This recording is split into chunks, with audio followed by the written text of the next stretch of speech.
आज की वीडियो में जानेंगे OTG कनेक्टर के बारे में। यहाँ पे देख पा रहे होंगे कुछ OTG केबल पड़ी हुई हैं।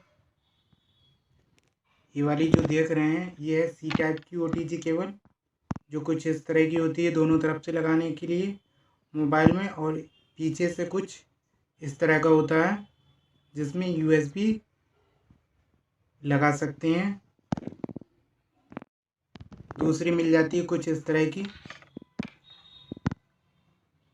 पीछे से कुछ इस तरह का USB सॉकेट लगाने के लिए एक जगह मिलती है, और आगे से कुछ ऐसा होता है।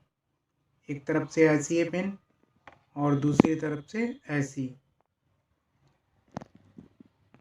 कुछ और भी हैं इस तरह का, इसमें भी है, और आगे से कुछ इस तरह का है, कुछ इस तरह का है। OTG केबल कहाँ कहाँ यूज़ होती हैं? OTG केबल का उपयोग मोबाइल को कंप्यूटर से कनेक्ट करके डाटा ट्रांसफ़र करने के लिए किया जाता है। मोबाइल को प्रिंटर से जोड़कर प्रिंट निकालने के लिए यूज़ होता है। USB कार्ड रीडर का यूज़ करने के लिए।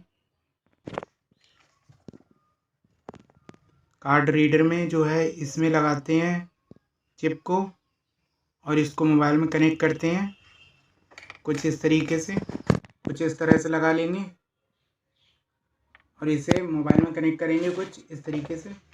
जैसे ही मोबाइल से कनेक्ट करेंगे तो देखिएगा यहाँ पे लाइट जलने लगी इसकी, देख पा रहे होंगे। हालांकि इसमें चिप नहीं लगी हुई है अभी, देख पा रहे होंगे ये कनेक्ट हो गई है। USB माइक को OTG कनेक्टर का यूज़ करके कुछ इस तरह से कनेक्ट करते हैं, देख पा रहे होंगे। माइक कनेक्ट हुआ है OTG कनेक्टर की सहायता से।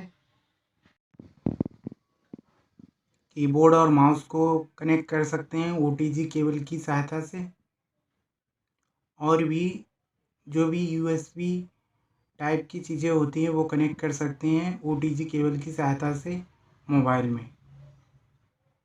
धन्यवाद।